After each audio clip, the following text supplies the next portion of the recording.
Eh ben, on est en polyculture élevage, en Côte d'Or, à Bessan-Chaume, en charolaise et limousine, donc 160 vélages et toute la suite, puisqu'on engraisse aussi bien les mâles que les femelles, les vaches de réforme.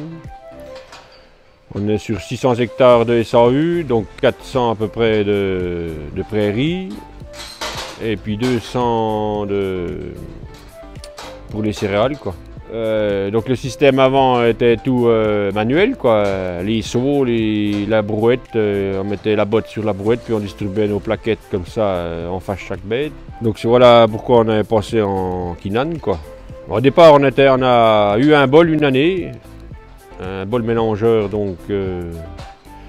Et on était déçus parce qu'on ne mettait pas la quantité qu'on voulait pour distribuer pour 120 vaches, parce que sur la longueur du bâtiment il y a 120 vaches.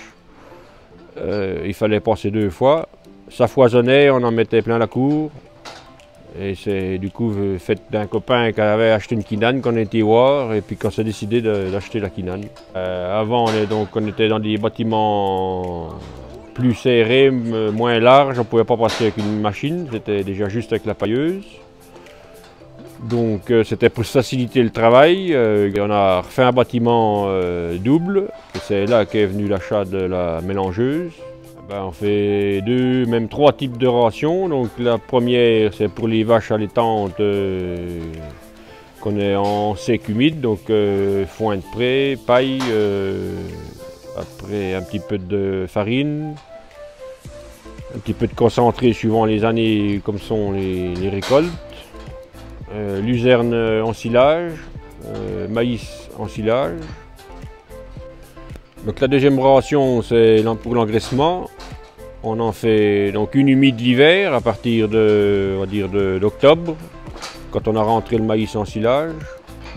Donc celle-là il y a paille, après tourteau, farine d'orge et triticale, gène de cassis, drèche d'orge, maïs en silage et pulpe surpressée.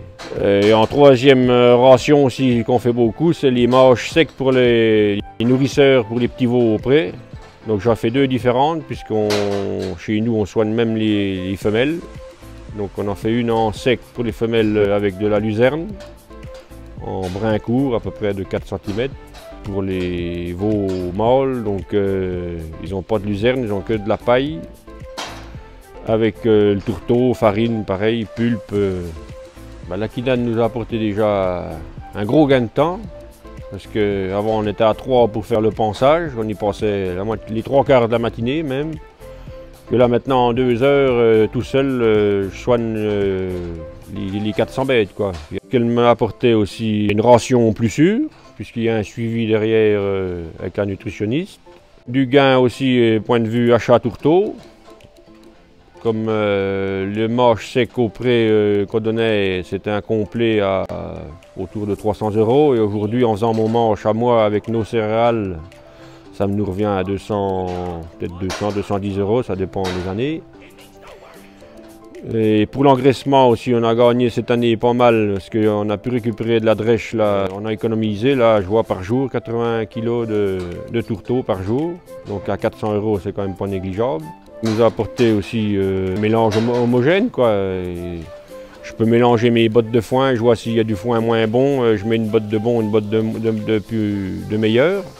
Un peu d'économie à mon avis aussi au point de vue fourrage, puisqu'on met au kilo près dans la machine, que ce soit aussi bien le tourteau que le foin. Et puis de ne pas faire de conneries non plus, de donner ce qu'il faut, avec le service nutrition derrière qui cale toute la ration pour être tranquille derrière, quoi.